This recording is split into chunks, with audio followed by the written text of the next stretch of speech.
Welcome to episode 11 of Ship of the Week. Today, we'll cover the early German superliner SS Kaiser Wilhelm der Grosse. I vehemently apologize for my pronunciation of any German words during the course of this video. When Kaiser Wilhelm II returned from Britain for the Golden Jubilee of his grandmother, a certain little-known Victoria, he did so inspired by how advanced British naval and merchant ships of the day had become. With much of the British fleet lined up for the Spithead Review, the Kaiser was particularly impressed with the White Star Line passenger steamship Teutonic, and her dual utility as a cruiser in times of war.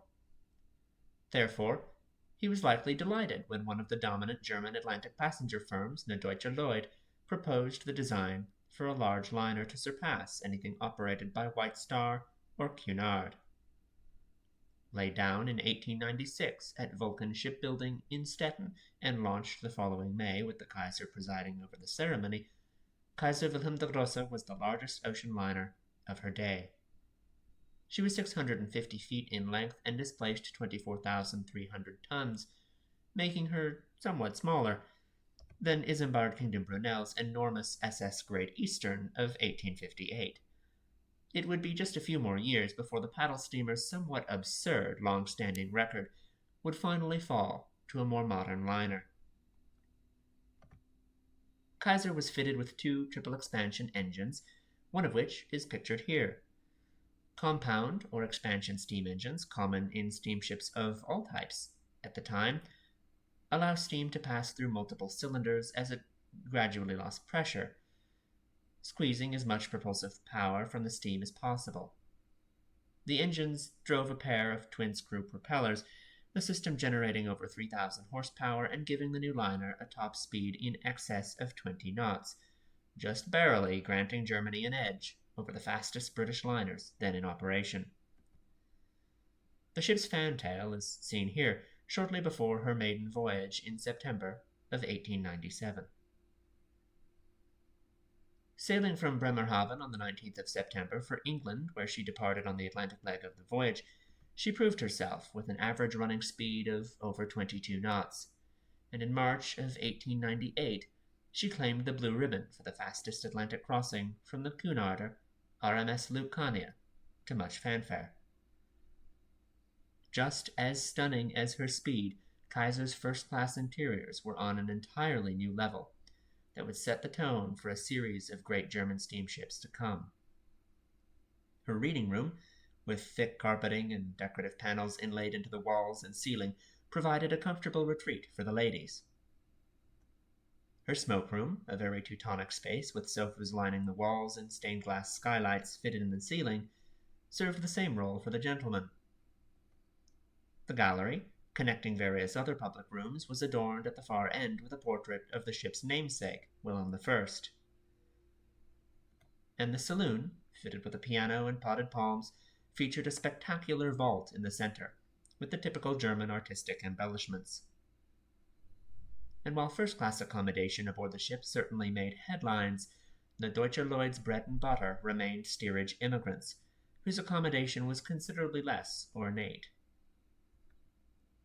The ship's debut and record-breaking triumph was heavily tied to rising nationalism in Germany, as shown by this advertisement poster, including a rendition of Wilhelm I, and the line was quite pleased with her early performance. On June 30th, 1900, while Kaiser was tied up in Hoboken, New Jersey, the Deutsche Lloyd's piers, warehouses, and 3 of its liners were destroyed by a raging fire that killed hundreds of employees and a small number of guests aboard SS Saale, seen here adrift and ablaze before she was brought under tow. Tugs were able to drag Kaiser backwards out into the river before she was set alight, and the big liner was saved from the fate her fleetmates endured. In November of 1906, Kaiser survived a collision in which she crossed ahead of the steamer RMS Orinoco, and the smaller ship plunged into her side.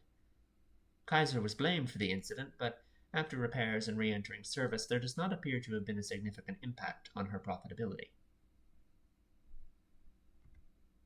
New York City Mayor William Gaynor was shot aboard the liner on August 9, 1910, seen shortly afterward in this New York World photograph. Health complications from the assassination attempt likely contributed to his death a few years later. At the outset of the First World War, Kaiser Wilhelm der Grosse was fitted with light guns and commissioned into the Imperial German Navy as an auxiliary cruiser. Her buff funnels and white superstructure were covered over in naval grays, and she set out on commerce raiding missions. Early in the war, ships were only destroyed if their complement were given time to abandon them, and Kaiser was thorough in enforcing such efforts to keep the war, as it was imagined, a polite war, sinking you, but with a heads up first. While refueling in Africa, the Royal Navy armored cruiser HMS Highflyer arrived suddenly, and the two ships engaged each other in a tumultuous battle that began to peter out upon Kaiser exhausting her ammunition. And regardless of whether it was due to Highflyer's shelling or her own crew deciding to scuttle the defenseless former greyhound, Kaiser Wilhelm der Grosse rolled over and sank. Most of her crew spent the rest of the war as POWs.